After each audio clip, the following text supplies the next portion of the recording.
Bonjour à tous et merci d'être avec nous cet après-midi ici même à Quartier-Français dans les studios de Canal Austral pour parler religion comme ça se passe une fois par mois. L'émission s'appelle Zigzag et j'ai le plaisir d'avoir avec moi le pasteur Kounda. Bonjour pasteur. Bonjour Jean-Claude, comment tu vas? Ça va. Merci d'être avec nous cet après-midi pour parler de ces sujets divers et variés où on a l'habitude chaque mois de causer un petit peu. Tout à fait. On a des fêtes qui arrivent, donc la Pâques qui arrive bientôt. Et une de mes questions, pour commencer cette entrevue, pour commencer ce dialogue qu'on va faire là, la Pâques est une fête chrétienne ou bien une fête païenne? Alors, la Pâques, elle est d'abord une fête juive. Avant de devenir une fête chrétienne, entre guillemets, elle est une fête juive qui se célébrait d'une manière assez particulière et par la suite, elle est devenue une fête chrétienne, mais qui ne se célébrait plus à la manière du judaïsme. Ouais, d'accord. Et comment ça se fait qu'elle est devenue une fête un peu païenne actuellement, puisque ça fait vendre du chocolat, ça fait vendre des œufs de toutes sortes. Et comment on est passé d'une fête juive, qui est devenue une fête chrétienne, et maintenant qui est une fête, on va dire païenne, puisque c'est un petit peu comme Noël aussi, c'est devenu une fête commerciale. Bien sûr. Pâques. Qu'est-ce qu'ils ont fait pendant toutes ces longues années, là, ces 2000 ans, un petit peu plus avant pour les Juifs, qui ont fait que la Pâques s'est transformée comme ça? Alors, il faut partir à l'origine des choses. C'est vrai qu'on ne peut pas... comment ça s'appelle? Il y a un proverbe qui disait que si nous avions convoité le siècle passé, nous ne serions pas là où nous sommes au jour d'aujourd'hui. Et pour comprendre ce que nous sommes aujourd'hui, il faut des fois regarder un peu au niveau du rétroviseur de l'histoire pour voir ce qu'était le passé. Et quand on regarde l'origine de la fête Pâques, Pessa en hébreu, en fait, ça veut dire littéralement la souffrance ou la délivrance. Ça veut dire la Pâques. C'est le fait d'être délivré qui symbolise le rachat, la rédemption, la résurrection. Et dans le judaïsme, cette fête a été initiée par Dieu dans Exode chapitre 12. Lorsque le peuple hébreu était dans la servitude en Égypte, Dieu va frapper l'Égypte des 10 plaies d'Égypte que nous connaissons tous. Et il va arriver une plaie qui était catastrophique. Cette plaie concernait les premiers-nés d'Égypte. On le retrouve dans Exode chapitre 12 à partir du verset 1 jusqu'au verset 8. Dieu dit à Moïse qu'il va frapper tous les premiers-nés d'Égypte afin que Pharaon puisse libérer les Hébreux, qu'ils aillent dans la terre promise qui est Canaan, la Palestine aujourd'hui, la terre d'Israël. Alors pour épargner, puisque Dieu allait frapper les premiers-nés d'Égypte, ça veut dire l'ange de la mort allait venir sur l'Égypte et frapper tous les premiers-nés, qu'ils soient juifs ou pas juifs, hébreux ou pas hébreux, israélites ou pas, égyptiens ou pas. Quand l'ange de la mort arrive dans la ville, il frappe tout le monde.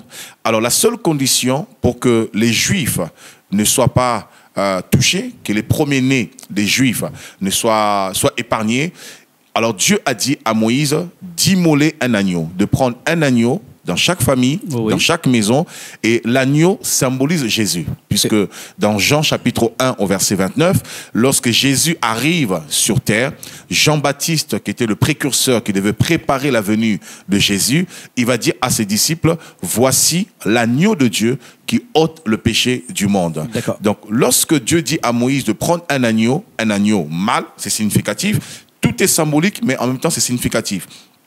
Un agneau mâle de 1 an, sans défaut, et il fallait l'immoler entre 2 soirs. Parce qu'il faut savoir que le calendrier juif, hébraïque, c'est un calendrier luno-solaire. Contrairement à nous, le calendrier grégorien, qui est un calendrier, en fait, catholique. Catholique, un calendrier romain, qui des fois est en décalage avec les fêtes juives. Donc, les juifs se basaient sur le soleil et sur la lune pour célébrer leur fête. Alors, lorsqu'ils vont célébrer la fête entre 2 soirs, c'est-à-dire le vendredi, par exemple, plutôt le soir, parce que le soir, c'est 19h, donc le soir de vendredi au soir de samedi. Donc, ça fait entre 2 soirs. Voilà. Donc, la journée de 24 heures. Et là, les familles devaient manger cet agneau en le brûlant totalement, le consumant totalement, sans rien enlever.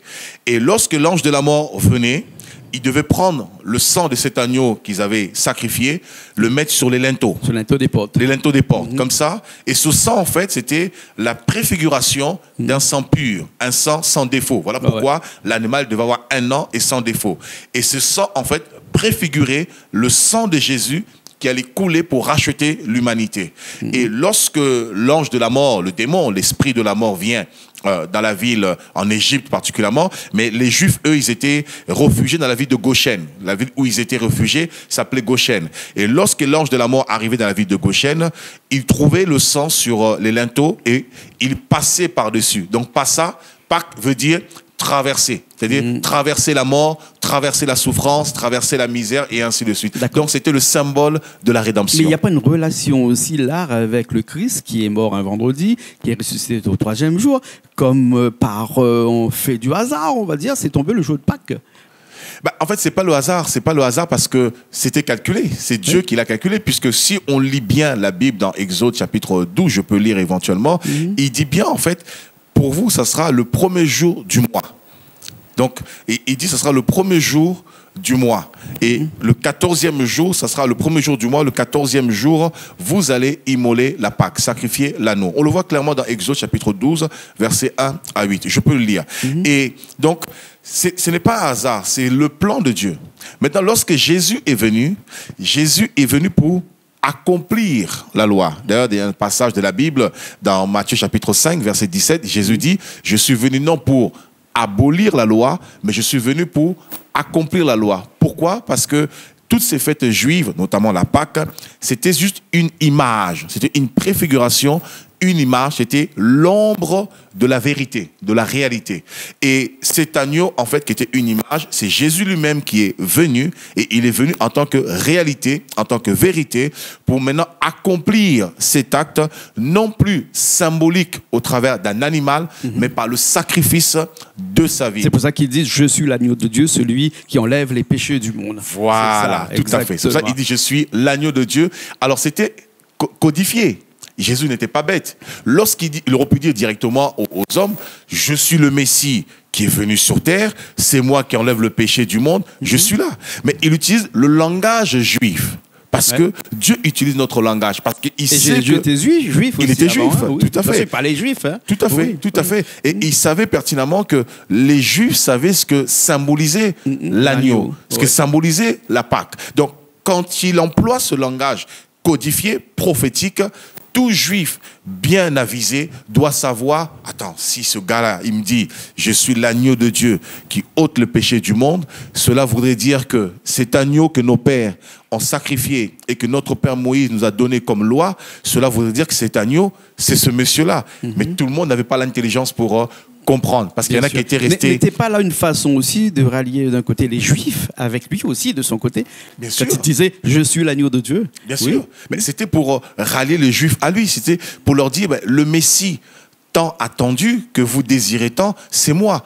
Parce que dans la loi juive, par exemple, dans, Genèse chapitre 49, au verset 10, il y a une prophétie. Dans Genèse 49, verset 10, la Bible déclare que le bâton souverain, l'autorité, la domination, ne s'éloignera pas de la tribu de Juda jusqu'à ce que vienne le Shiloh. Le mot Shiloh en hébreu veut dire celui à qui appartient le règne. Donc il y a une prophétie qui dit que celui qui règne éternellement, Dieu, le Shiloh, il sortira de la tribu de Juda. Et quand il viendra, c'est lui qui régnera, celui qui dominera. Donc, ça veut dire, les Juifs, ils avaient conscience de cela. La preuve, dans Matthieu chapitre 2, lorsque Jésus naquit, à la naissance de Jésus, il y avait un trouble en Israël et le roi Hérode a appelé tous les, un peu comme les pasteurs d'aujourd'hui, les érudits, les théologiens. Il va appeler tous les sages de l'époque pour essayer de comprendre à quel moment le Messie, le Christ, devrait naître.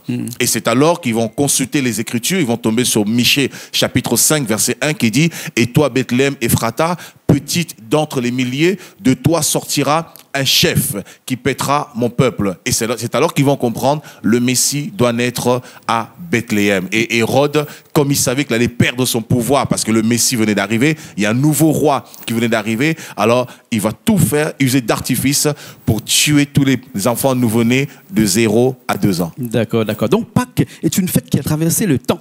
Hein, largement. Il a bien plus de 2000 ans, hein, puisqu'il est bien avant Jésus-Christ. À 6000 ans.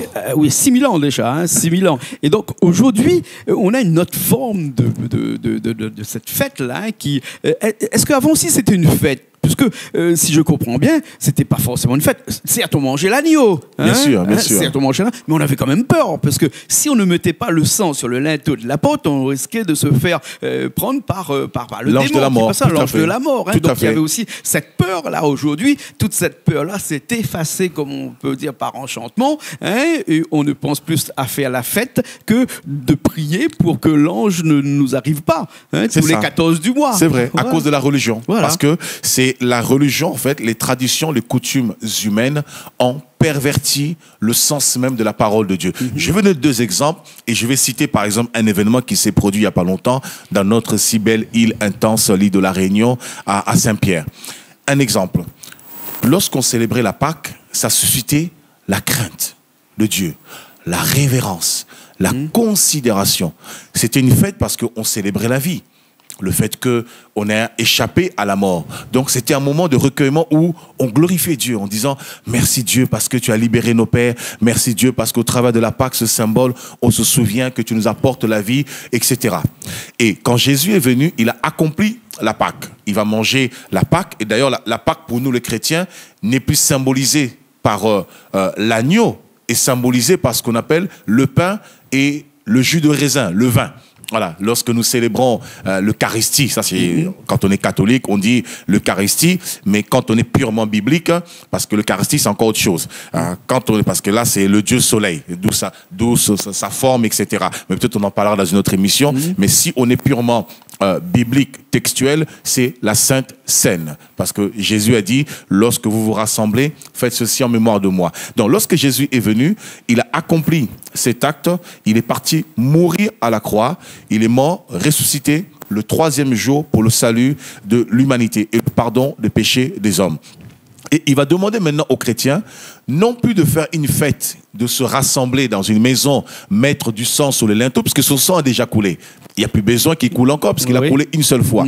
Quand les Juifs mettaient le sang constamment, c'était un rappel. Voilà, c'est par rapport à leur conscience et aussi pour comprendre qu'ils sont pécheurs, ils attendent en fait la rédemption. Et donc à partir de ce moment, lorsque à chaque fois on prend la Sainte Seine, on se rappelle de ça et on se réjouit. Et je vais lire un texte dans la Bible qui est tellement fort parce que ça rejoint ce que tu disais, Jean-Claude. Il nous dit ici dans 1 Corinthiens chapitre 5 au verset 6. Vous n'avez vraiment pas de quoi être fiers. Ne savez-vous pas qu'un peu de levain fait lever toute la pâte? Verset 7. Purifiez-vous donc du vieux levain. Le vieux levain, c'est l'ancienne vie, la vie de péché, de débauche, avant la résurrection de Christ. Purifiez-vous donc du vieux levain afin d'être une pâte nouvelle, puisque vous êtes sans levain. En effet, Christ, notre agneau pascal, a été sacrifié pour nous. Verset 8. Célébrons donc la fête, non avec du vieux levain, le levain du mal et de la méchanceté, mais avec les pains sans levain de la pureté et de la vérité. Donc ici, il nous dit dans Corinthiens 5, 8, célébrons Jésus, notre Pâque. Donc la Pâque aujourd'hui, c'est Jésus-Christ. C'est le fait de se réjouir d'avoir Jésus dans sa vie. Et avoir Jésus dans sa vie nous impose à avoir un style de vie. D'accord. L'agneau pascal, pasteur, l'agneau pascal. On parle souvent de l'agneau pascal, mais beaucoup de gens ne savent pas ce que c'est l'agneau pascal. L'agneau pascal, c'est quoi? C'est Pâques. C'est ça. L'agneau pascal, c'est Pâques. C'est ça. C'est ça. L'agneau pascal, c'est l'agneau de Pâques. L'agneau de Pâques. Quand on dit l'agneau pascal, c'est l'agneau de Pâques. Et cet agneau de Pâques, il le précise bien. Célébrons donc Christ, notre agneau pascal. Donc l'agneau pascal, c'est Christ Jésus, comme je disais dans Jean chapitre 1, verset 29, lorsque Jean-Baptiste dira, voici l'agneau de Dieu qui ôte le péché du monde. Donc la Pâque doit susciter la crainte de Dieu. Malheureusement, la religion, en l'occurrence le catholicisme, avec le temps, a détourné en fait la Pâque. La Pâque est devenue, comment ça s'appelle, une tradition. Alors que la fête, la Pâque, c'est la vie. On célèbre la vie, c'est la réjouissance. Et petit à petit, la fête à la Pâque a perdu sa substance pour devenir, comme Noël, une fête commerciale, un moyen de s'amuser, de se réjouir, de festoyer. Et vous allez voir que ce moment même, ou ces moments, ces fêtes, sont dénoués totalement de la substance même divine de Dieu. Parce que lorsqu'on arrive à la Pâque et que tout le monde fête la Pâque, que tout le monde court après les œufs, mais quand vous leur parlez de Dieu, vous leur parlez de Jésus, ils ne veulent même pas prendre une seconde pour vous écouter. Pourtant, ils te disent, ils célèbrent la Pâque, alors que la Pâque est en lien avec Jésus. Quand on arrive à Noël et qu'on parle de Dieu, de Jésus, ils ne veulent pas entendre. Alors que lorsqu'on parle de Noël, la nativité, on parle en l'occurrence, bien que ce n'est pas écrit dans la Bible, je le précise encore, ce n'est pas écrit que Jésus est né le 25 décembre. Ça sera peut-être l'occasion d'une autre émission où on parlera vraiment de toutes les fêtes juives, les 7 fêtes juives en lien avec les fêtes que le catholicisme a mis en place. Et bien, lorsqu'on arrive le 25 décembre et qu'on parle de Jésus éventuellement, les gens bouchent leurs oreilles, ils ne veulent pas entendre, ils vont dire, moi je suis athée. Mais tu diras, ben tiens, joyeux Noël, joyeux Noël. Voilà. Parce qu'on parle aussi dans cette Pâque-là, parce que j'essaie de comprendre cette fameuse Pâque-là, pourquoi le lundi de Pâques est férié. Est-ce parce qu'on a dit que Jésus est mort un vendredi et est ressuscité 3 jours après? Est-ce que si on ne compte pas le vendredi, on compte le samedi, le dimanche, c'est le lundi qu'il a ressuscité. C'est pour ça que le lundi, on appelle ça le lundi de Pâques. Alors, en fait, le lundi n'a jamais été férié. Le lundi a été le premier jour de la semaine, je vais dire ça ainsi. Le lundi n'a jamais été un jour férié. Non, le deuxième jour même. Parce que quand on regarde bien, bibliquement parlant, le Shabbat, le 7e jour, c'est le Shabbat. Le Shabbat, c'est le samedi. Voilà. Ouais. Shabbat, c'est le samedi, 7e jour. Donc, le premier jour de la semaine, par rapport le calendrier juif, le premier jour de la semaine, c'est dimanche. Lundi, c'est le deuxième jour de la semaine. Sauf que tout a été modifié dans la mesure où le calendrier que nous avons actuellement ne corrobore pas avec le calendrier juif. Le calendrier que nous avons, c'est un calendrier grégorien. Oui. Voilà, c'est un calendrier romain et c'est un calendrier grégorien. Donc, ce qui fait que tout a changé. Et c'est pourquoi, dans le calendrier grégorien, par exemple, dans le calendrier juif, on n'a pas lundi, mardi, mercredi, jeudi, vendredi. Vous allez voir que tous ces jours qui sont imposés lundi, mardi, mercredi, jeudi, vendredi, ce sont les dieux que les Grecs, plutôt les Romains et les Grecs, adoraient. Oui. Lundi, c'était un dieu. Mardi, c'était un dieu. Mercredi, c'était un dieu, Mercure.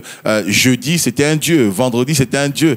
Saturne, samedi, c'était un dieu.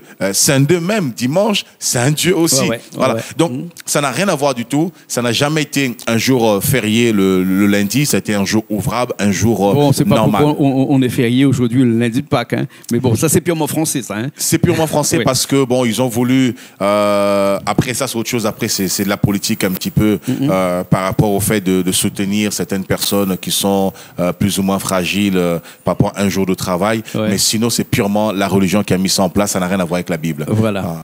Donc, le 17 de ce mois-ci. Tout à fait. Qu'est-ce qui se passe le 17? Dimanche 17, c'est la Pâque qui est célébrée. Oui. Et nous avons particulièrement à la MCOE, donc la Mission chrétienne ouvrier de l'Évangile, pour tous ceux qui me suivent, on va avoir un culte spécial. Un culte spécial, une réunion spéciale qui va être axée, puisque la Pâque symbolise la délivrance, la guérison, le miracle, la restauration.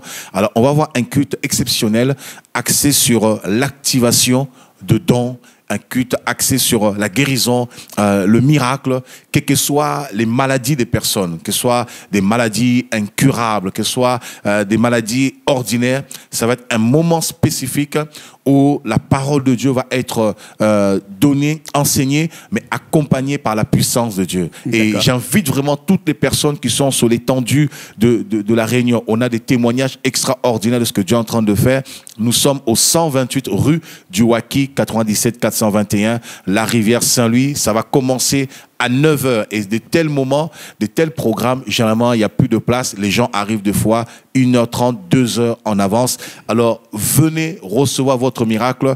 Ce n'est pas des œufs. Vous n'allez pas repartir avec des œufs. Vous n'allez pas venir cueillir des œufs. Rassurez-vous, vous allez recevoir la vie, la santé, la guérison. Mais pas de chocolat, mais d'autres douceurs qui sont beaucoup plus intéressantes que plus le intéressant, chocolat. C'est ça.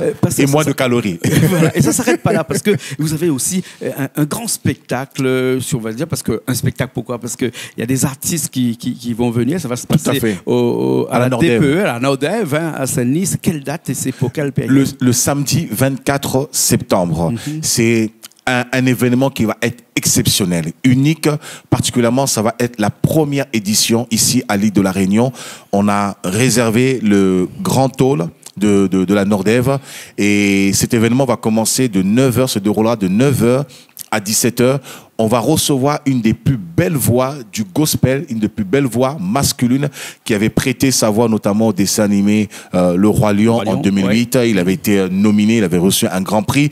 Et c'est un homme, c'est Marcel Mungo, qui est chanteur, qui est un grand chanteur, qui a une belle voix. Et toute sa chorale sera là. On va le recevoir le samedi 24. Ça sera un concert extraordinaire. Nous aurons les autorités qui viendront des municipalités, des plusieurs municipalités de l'île de la Réunion. Nous aurons aussi d'autres intervenants parce que ce sera une grande conférence accompagnée d'un grand concert et aussi un temps de prière pour les malades, pour la guérison, pour la délivrance, pour la restauration.